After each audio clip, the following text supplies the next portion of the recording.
It's Wednesday, the 31st of July, 2024. Welcome to the Fast 5 Business News by Fear and Greed, where we give you the top 5 business stories you need to know in just 5 minutes. I'm Michael Thompson, and good morning, Sean Aylmer. Good morning, Michael. Sean, we have 5 big stories to get through in 5 minutes, so we better get cracking. Story number 1, Regional Express has fallen into administration, with the airline's board agreeing to ground flights between capital cities and focus on regional travel.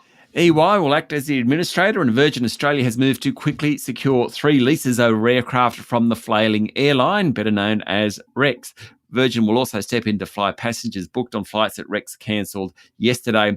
After the board meeting last night, a statement was released by EY. It said Virgin Australia has made an offer for Rex customers with an existing ticket on a flight cancelled due to the administration process the opportunity to transfer their ticket free of charge to the 13 overlapping Virgin Australia services. Rex and Virgin are also exploring opportunities to support regional customers, which include Virgin Australia selling Rex's regional services through code share or interline arrangements, and making Velocity frequent flyer benefits available to Rex's regional customers.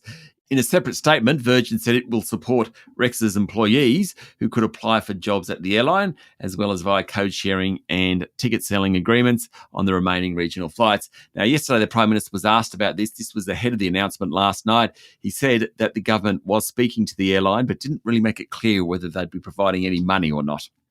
Sean, this has really been quite the saga, hasn't it, with the executive chairman Lim Kim Hai, who controls around 50% of shares, being forced to step down last month.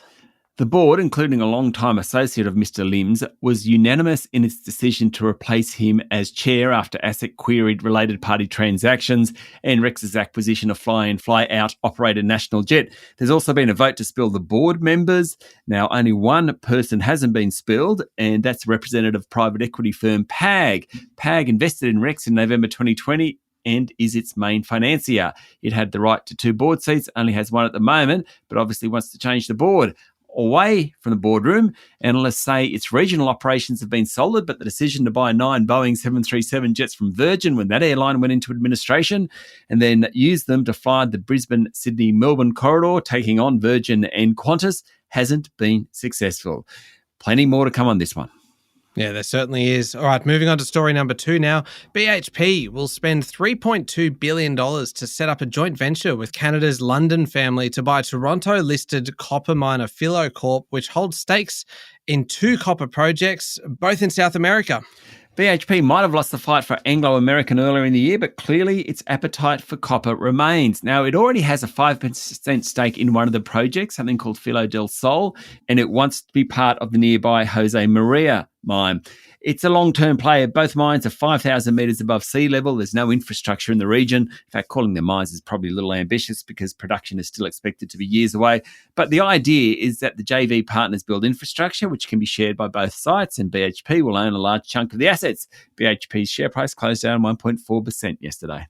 Story number 3, here's a bit of good news for the wine sector, Sean, with data from Wine Australia showing a surge in exports to China since the abolition of tariffs in late March. Since exports restarted, sales to China have surged from about $8 million in the 2023 fiscal year to $400 million last financial year. Almost all of that increase would have occurred in the June quarter. Wine worth at least $20 a bottle drove the increase. Wine Australia says it is probably restocking as much as retail sales, and consumption of domestic and imported wines in mainland China is less than a third of what it was 6 years ago. There were 574 Australian companies exporting to mainland China last financial year, up from 115 the previous year, but still well below the 2,000 odd pre the imposition of those duties.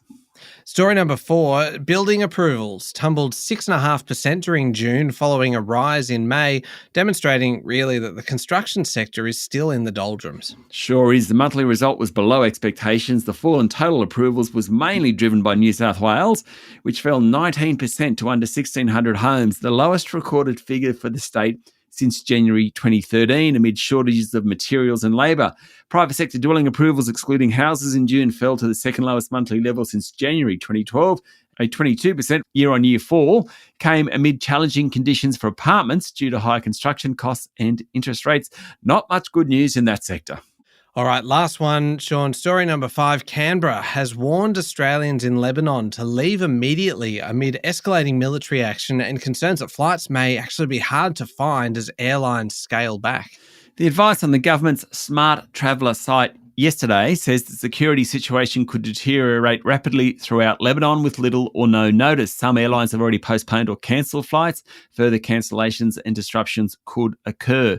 Alternatively, airlines could just hike their prices for any remaining flights. Daily military action has increased in southern Lebanon, including rocket and missile fire, as well as airstrikes out of Israel. It comes as opposition leader Peter Dutton departed Australia for an official visit to Israel. US diplomats are racing to avert a full-blown war between Israel and the Iranian-backed Lebanese movement Hezbollah after an attack on the Israeli-occupied Golan killed 12 people at the weekend. Israel and the US have blamed Hezbollah for the rocket strike, though the group has denied responsibility.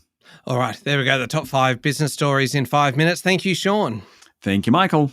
It is Wednesday, the 31st of July, 2024. Remember to hit follow on the podcast. And if 5 minutes isn't enough, you can find our longer daily show called Fear and Greed wherever you listen to podcasts, or at fearandgreed.com.au, which is also where you can sign up for our free weekly newsletter.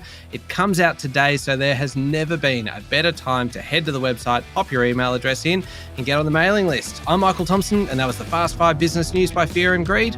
Have a great day.